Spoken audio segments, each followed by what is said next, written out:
The summer heat hangs over the countryside like a fever dream, a kind of thick, shimmering haze that blurs reality until everything feels slightly off balance, slightly unreal.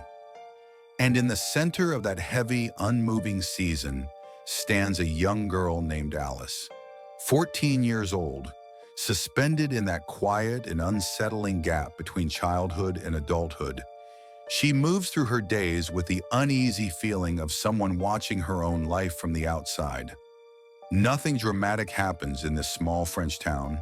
The roads are dusty, the houses sit still, the fields stretch out in silence. But inside Alice's mind, the world is loud, so loud that it becomes the entire story. This is a real young girl, the film that would be locked away, banned, and whispered about for decades. Not because of spectacle, not because of shock for shock's sake, but because it dared to show the inner world of a young girl with unsettling honesty. Raw, surreal, psychological, uncompromising. The kind of truth adults pretend children don't experience. The kind of truth society doesn't know how to look at without flinching. Alice's summer begins like any other. Her parents, distant and distracted, treat her like a child who hasn't yet awakened to the complexity of the world. But Alice is observant, painfully so. She watches her mother's routines, the way she moves around the house with irritation bubbling just beneath her polite smiles. She watches her father, emotionally absent yet physically present, a man who seems more comfortable with strangers than with his own daughter. Alice stands between them like a shadow, noticed only when she becomes inconvenient. And as the days stretch into long, suffocating afternoons, her sense of isolation begins to sharpen into something darker. The townspeople around her move through predictable rhythms. Neighbors gossip, men gather near shops with the lazy arrogance of people who know everyone is watching them. Women whisper about things Alice isn't supposed to hear, and still she listens. She listens because she's trying to understand who she's supposed to become in a world that gives her rules but never reasons. Director breillat crafts Alice's story not as a straightforward narrative, but as a series of sensations, fleeting, disjointed, often uncomfortable. Scenes melt into each other, reality and imagination blur. Alice's perspective becomes the lens, and through her eyes, the simplest images take on new weight. A field of tall grass becomes a labyrinth. A dinner table becomes a stage where every adult performs a role they don't fully believe in. A walk down a dusty road becomes a journey through the confusing terrain of her own emerging identity. Breillat refuses the polished, sanitized version of adolescence that cinema usually offers. Instead, she exposes the restless, chaotic, and often frightening emotional world that young people inhabit when they begin to outgrow childhood, but haven't yet crossed into the understanding of adulthood. Alice is curious, frustrated, rebellious, and frightened all at once. And because nobody around her asks what she's thinking, she retreats deeper into herself, building inner fantasies and fears that grow more intense with each passing day. The most controversial element of the film was never its imagery, it was its honesty. Society is comfortable with stories about teenage boys wrestling with confusion, anger, curiosity, and identity. But a story about a teenage girl experiencing the same turmoil?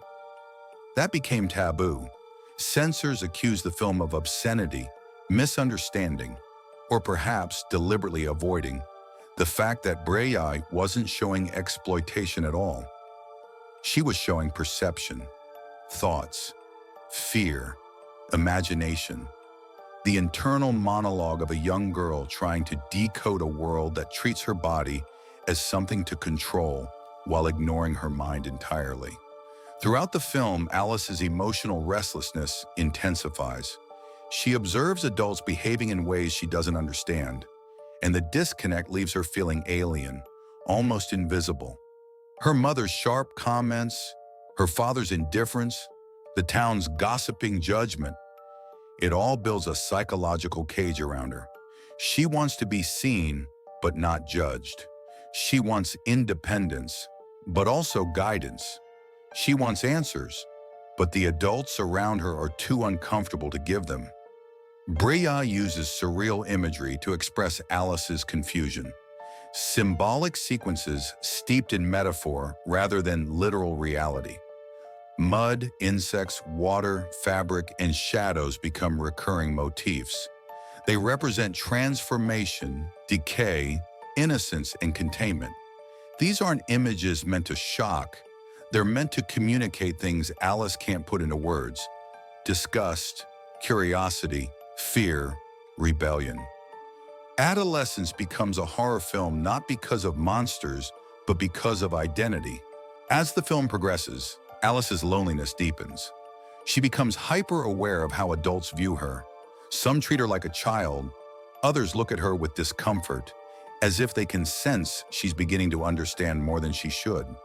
The mixed signals confuse her further, twisting her sense of self into something fragile and volatile.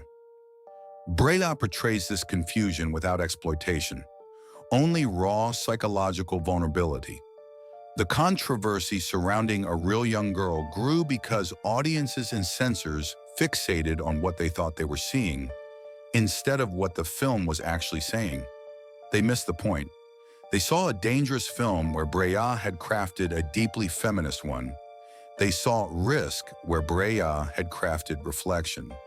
The film was banned for decades, pulled from cinemas, restricted from distribution, and treated like a threat.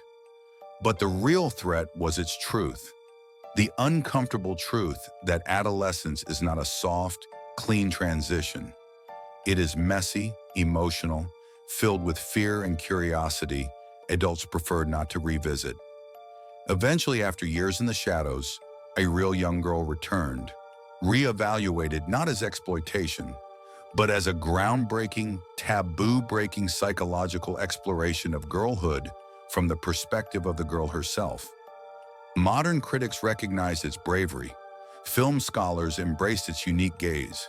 Feminist theorists hailed it as one of the earliest cinematic works to portray the female adolescent mind with authenticity rather than objectification.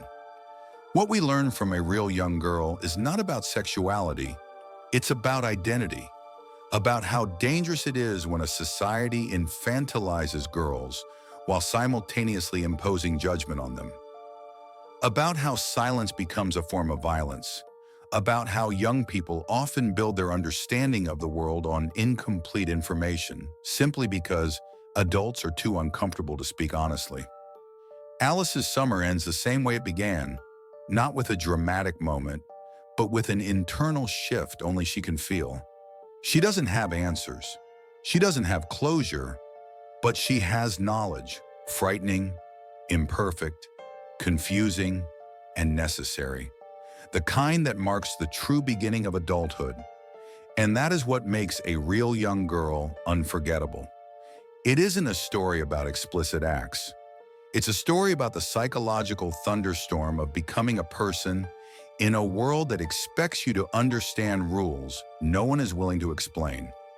It's haunting, unsettling, fearless, and absolutely unafraid to confront the truths others avoid.